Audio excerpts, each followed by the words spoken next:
Hi friends, welcome back to PF information Telugu. ఈ వీడియోలో ఒక ఈపీఎఫ్ మెంబరు పిఎఫ్ రాంగ్గా అప్లై చేయడం జరిగింది. సో దాంతో పెన్షన్ అమౌంట్ 14,000 తక్కువ రావడం జరిగింది. సో ఆ అమౌంట్ని మనం ఏ విధంగా క్లెయిమ్ చేసామనేది ఎక్స్ప్లెయిన్ చేస్తాను. వీడియోకి లైక్ చేయండి, కొత్తగా చూసేవారు సబ్స్క్రైబ్ చేయండి.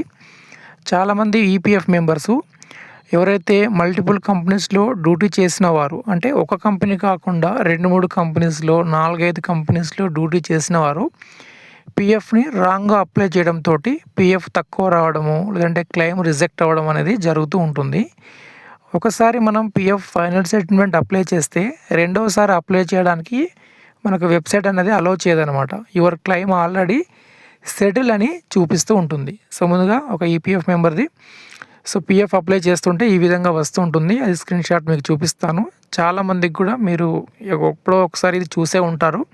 So your pension withdrawal claim already settle అని ఈ విధంగా వస్తూ ఉంటుంది. సో ఇక్కడ మనం చూడవచ్చు.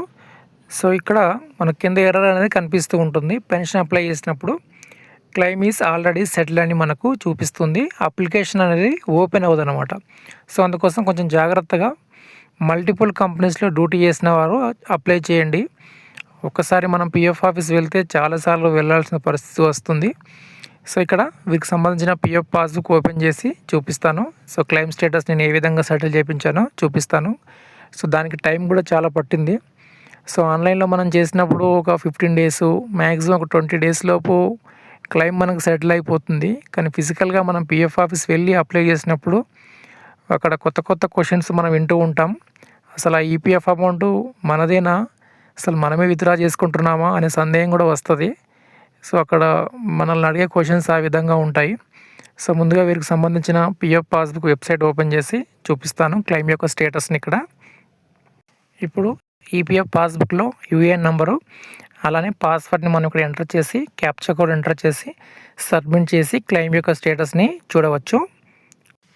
ఓకే ఫ్రెండ్స్, ఇక్కడ వీరి యొక్క సర్వీస్ హిస్టరీ చూసినట్లయితే వీరు 2 కంపెనీస్లో డ్యూటీ చేయడం జరిగింది. సో ఇది ఫస్ట్ కంపెనీ, తర్వాత ఇది మనకు పైన కనిపించే సెకండ్ కంపెనీ.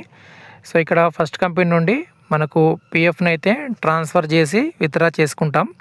కానీ ఇక్కడ వీరు ట్రాన్స్ఫర్ అనేది ప్రాసెస్లో ఉండగానే పిఎఫ్ను అప్లై చేయడం జరిగింది. సో దానికి సంబంధించిన క్లెయిమ్ స్టేటస్ ఇక్కడ ఓపెన్ చేసి చూపిస్తాను.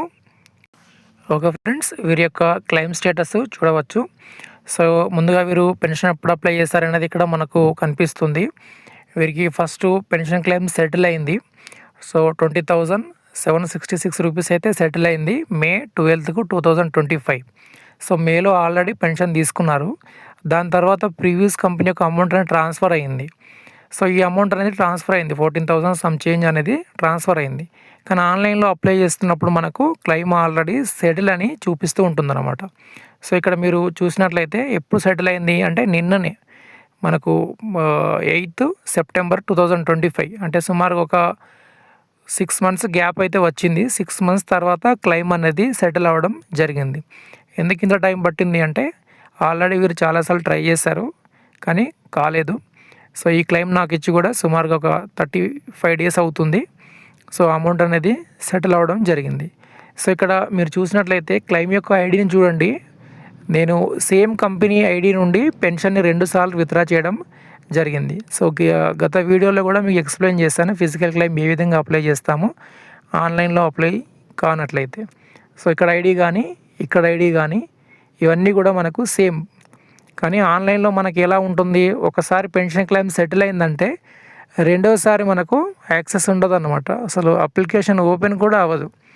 ఓపెన్ అవ్వకుండానే మీరు అమౌంట్ ఆల్రెడీ తీసుకున్నారని ఈపీఎఫ్ వెబ్సైటే మనకు చెప్పేస్తుంది. కానీ చాలా పెన్షన్ అమౌంట్ దాంట్లో ఉండిపోతుంది. సో ఇక్కడికి వీరికి అయితే 14,000 ఉండిపోయింది. కొందరికైతే 1,67,000 నేను గత వీడియోలో చూపించాను.